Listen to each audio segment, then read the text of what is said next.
So sa pamamagitan nun, Ropa, na hindi mo pagpansin sa kanila, doon gumagana ang imahinasyon nila. The more na hindi mo binibigay yung atensyon na gusto nila, the more na mas gagawa sila ng way para habol-habulin ka. Kaya nga kung ikaw yung pleaser, nagbibigay agad-agad ng mga provision at protection sa babae na hindi naman karapat-dapat, kasalanan mo yun kung hindi siya na-attract sa ganun. Okay?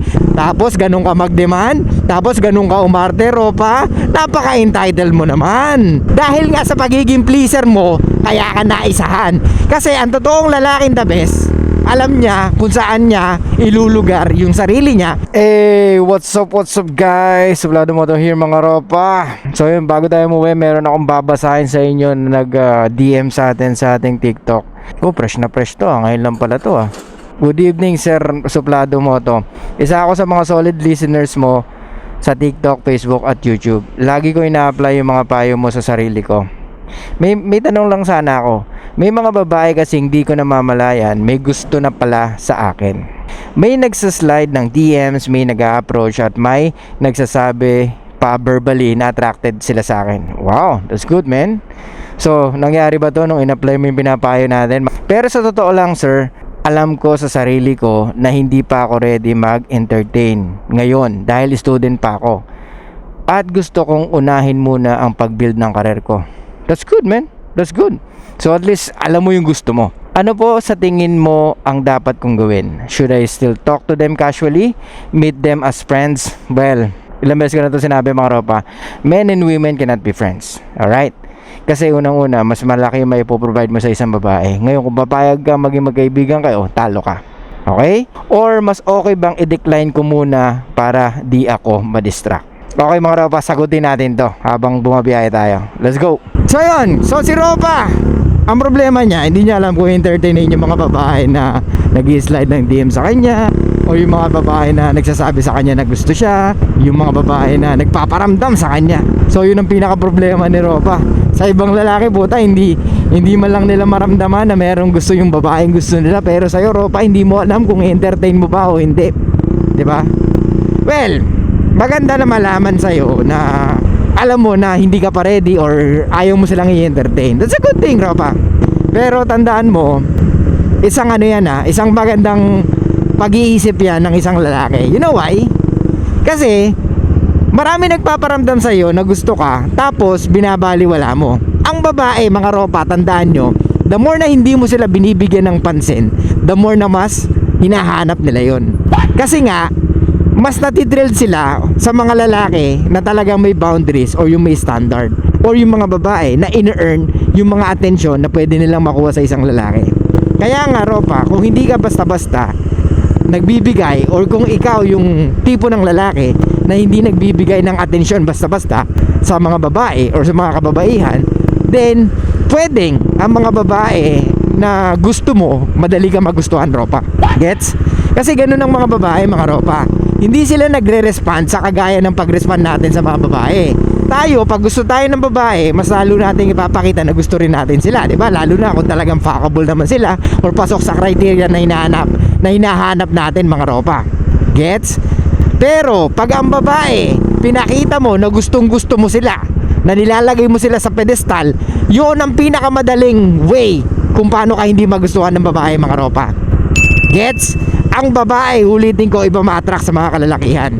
Ang mga babae may sinusunod na pattern or may sinusunod na primal urge kung tawagin, na kahit noong unang panahon pa, yun na ang DNA nila kung paano sila ma-attract sa isang lalaki. Okay? Ang mga babae naghahanap ng the best guy. Tama? Yan lagi natin sinasabi. So, pag ikaw ang lalaki na nagpi-please sa babae or nilalagay mo siya sa pedestal or tinuturing mo na mas mataas sa'yo ang isang babae, she can consider you na hindi ka the best. Gets? Kasi ang totoong lalaking the best, alam niya kung saan niya ilulugar yung sarili niya at alam niya kung paano niya dadalin ang sarili niya.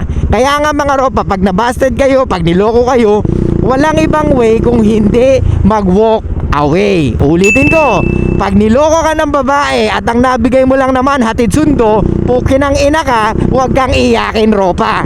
Dahil yung ganon, walang puwang sa mundo ng mga kababaihan, Ropa.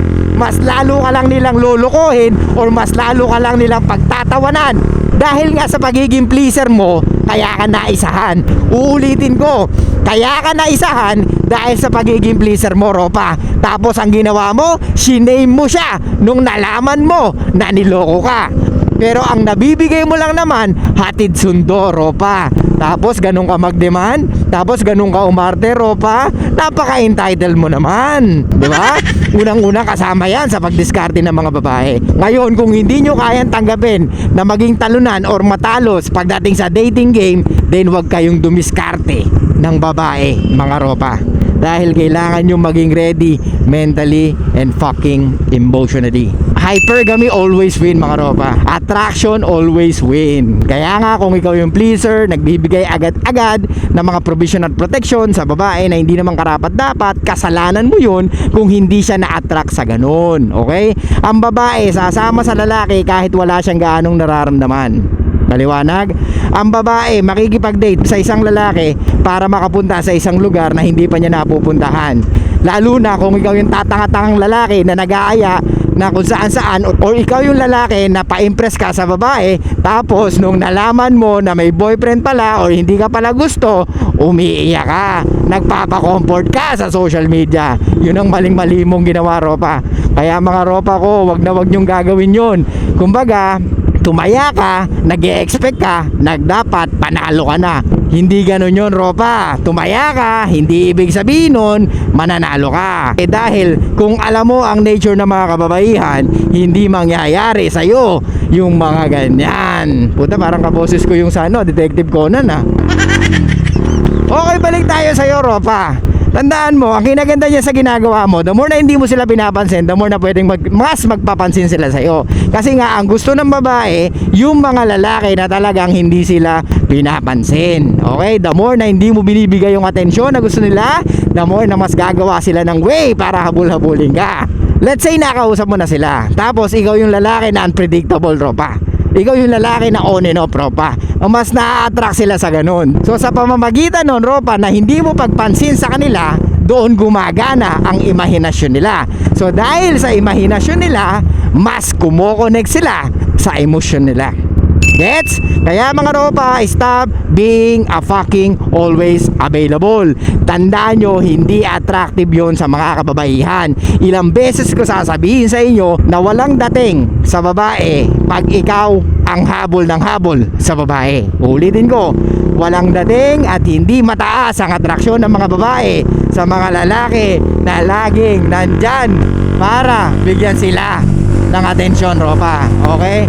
Ang babae hardwired na maghanap ng the best guy. Kaya nga itong si Ropa, maganda ang pwedeng mangyari sa kanya. Since nagpo-focus siya or since magpo-focus siya sa career na gusto niya, pwedeng yung mga babaeng nagpaparamdam sa kanya is lalong ma-inlove sa kanya. So this is the things that you need to deal, mga Ropa. Pag yung mga babae na binigyan nyo ng pansin, tapos may gusto sa inyo, tapos hindi nyo na pinapansin, expect nyo na pwedeng tumaas ang attraction nila sa Europa. Ngayon sa Europa, since di pa naman umaamin yung mga babae, then I think okay lang nakausapin mo sila. Pero wag mong kakalimutan yung prioridad mo, Ropa. Okay? So kung tingin mo madedistract ka once na inumpisahan mong kausap sila, then much better na wag mo muna silang kausapin, Ropa. Magbigay ka ng timeline sa sarili mo. Ano ba yung gusto mong unahin? Ilang taon or ilang months mo gustong mag-focus sa studies mo? Let's say 1 year na lang, mag-graduate ka na, then mag-focus ka muna sa pag-aaral mo, Ropa. Okay? Ang babae, nandyan lang naman yan. At wala naman tayong hinahabol na biological clock na kagaya ng mga kababaihan. Pero ito lang masasabi ko sa'yo.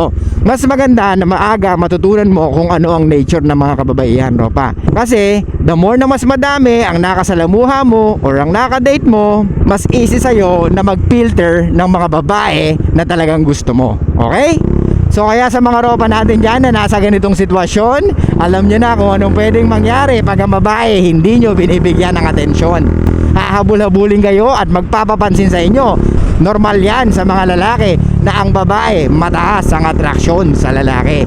Kaya expect nyo na mga Ropa na pwedeng maramdaman nyo na maraming babaeng nagpapapansin para makuha ang inyong atensyon.